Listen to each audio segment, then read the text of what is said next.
27th IPAR General Assembly by Her Excellency Aung San Suu Kyi. I would like to invite Her Excellency Aung San Suu Kyi to deliver her keynote address and followed by opening the 37th IPAR General Assembly.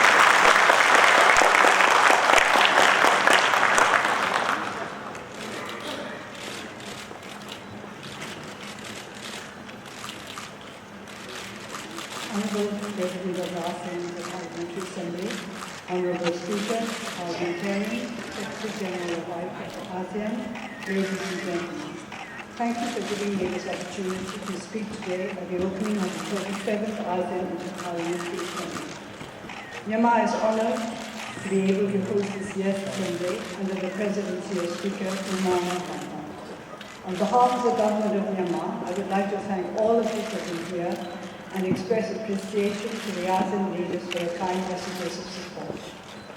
This is the 6th IPA in which Myanmar has participated following the re-establishment of a parliament here in 2011 after a long hiatus.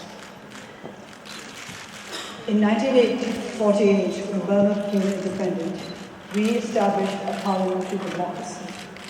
But at that time, we could say that we were one of the foremost countries in Asia to have adopted parliamentary democracy. However, the race is not always so swift, nor the battle to strong. Time and chance happened to us all. Time and chance happened to us and we lost our parliamentary democratic system. But with commitment, with endeavor and perseverance, we have once again started out on the road to the establishment of a parliamentary democracy that truly reflects the will of the people. We wish to make this parliament a vibrant one.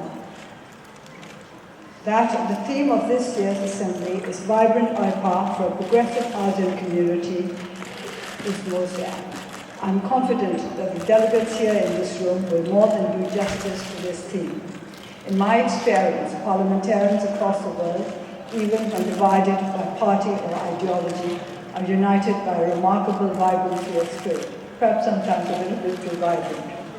So I should perhaps remind our parliamentarians that together with vibrancy is required a genuine sense of responsibility. Perhaps the vibrancy is invigorated by awareness of the great responsibility that the constituents have bestowed upon them, and by a desire to live up to this responsibility to the best of their ability. ASEAN itself aspires to be a rules-based, people-oriented, people-centered community. Rules-based is extremely important, particularly for members of parliament. Lawmakers cannot be lawbreakers. They must know the rules and procedures of the parliament that they serve, and also the laws of the land, that they may truly be representative of the legislative branch of democratic governance. At a national level, it is arguably the institution of parliament that best embodies the principles of rules-based, people-oriented, people-centered. That is why the strong partnership between IPA and ASEAN over many years has proven so valuable morally and practically. For it is through the ongoing scrutiny and support of legislators that our countries have been able to ratify the agreements of ASEAN, enact relevant legislation in a timely manner, and bring political aspirations into reality under the rule of law. I was encouraged by the productive discussions between the leaders of ASEAN and IPA representatives at the recent ASEAN summit in Vientiane, and look forward to continuing this dialogue in the years ahead as we work towards realizing the ASEAN Community 2025 vision and the Sustainable Development Goals of the United Nations. I'm also pleased to note that IPA aims to promote the principles of human rights, democracy, peace, security, and prosperity in ASEAN. As I think you may be aware, these aims align closely with our own domestic priorities in Myanmar as we continue on the long and challenging path towards full democratization. Our new government here was formed at the end of March this year, following the general elections in November 2015. Today marks exactly 6 months in office. I would like to take this opportunity to very briefly outline some of our main areas of work. The first priority of our new government is to bring about national reconciliation and harmony between all parts of our society. 1 month ago, we launched the 21st Century Pangnam Union Peace Conference here in Naypyidaw as a step towards establishing a genuine federal democratic union. Building on the work of the previous administration, we aim to bring an end to the decades of conflict that have blighted our country since independence and to secure the lasting peace that our people have longed for. We are under no illusion as to the complexity of the challenge that lies ahead. We have many diverse ethnic groups and a legacy of decades of mistrust.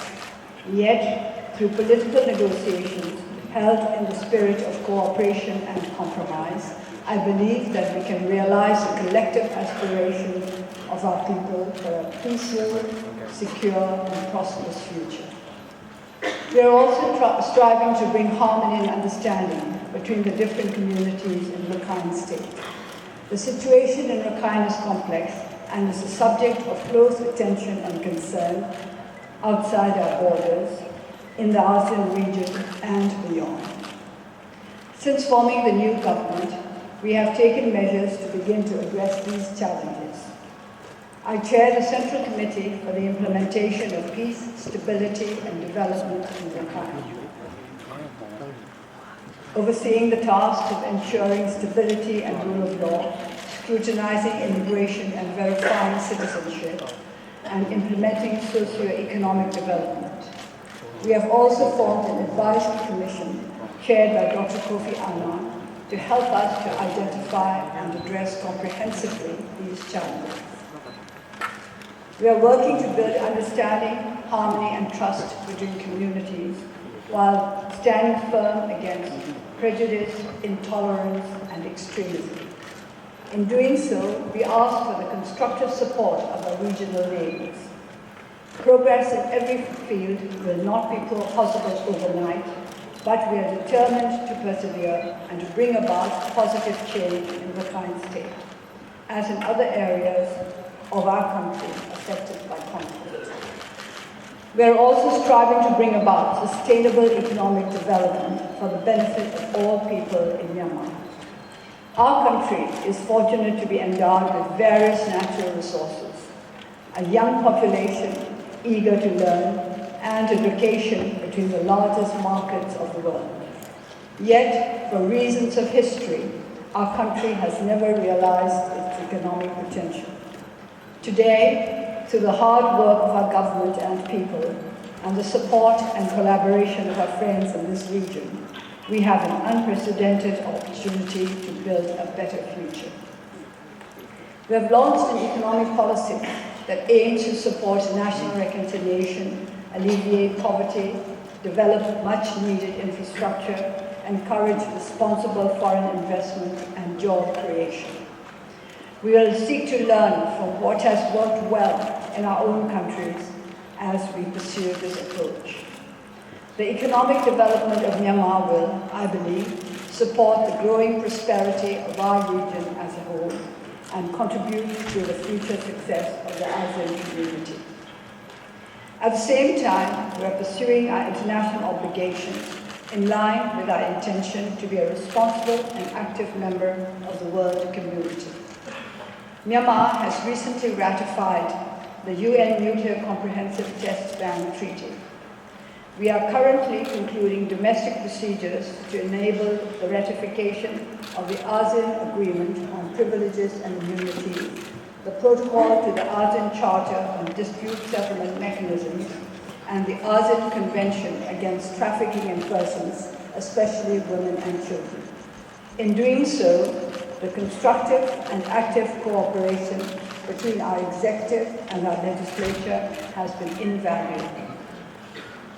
The continued goodwill and support of the people of the ASEAN region as we pursue all these endeavors will be a great source of strength and encouragement to us.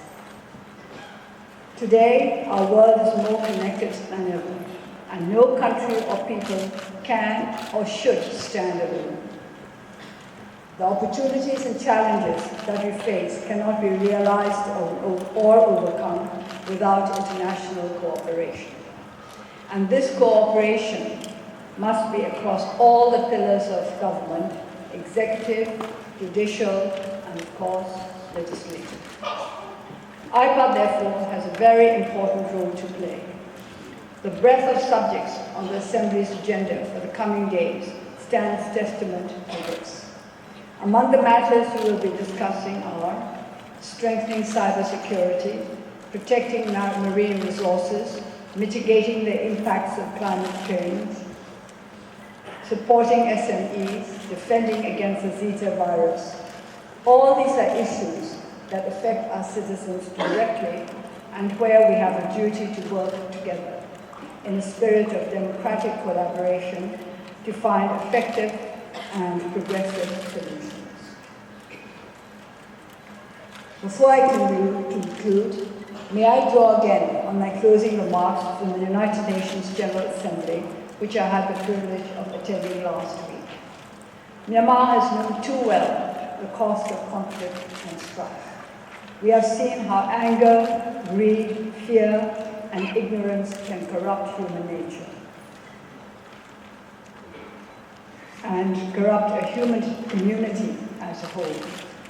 Therefore, I would appeal to all of you here today to stand up against anger, hatred, fear, and ignorance wherever you may encounter it, and to instead seek the path of compassion, loving kindness, and happiness in the good fortune of others.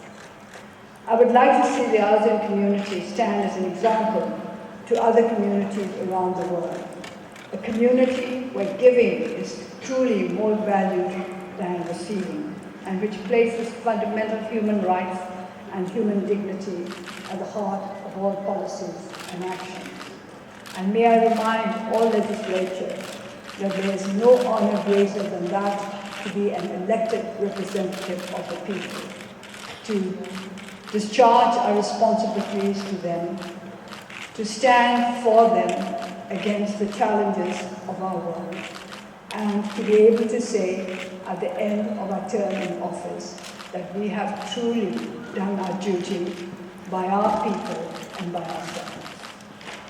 May I conclude by wishing this 37th Assembly of the ASEAN Interparliamentary Union every success, and by wishing all of you a productive and enjoyable few days in India.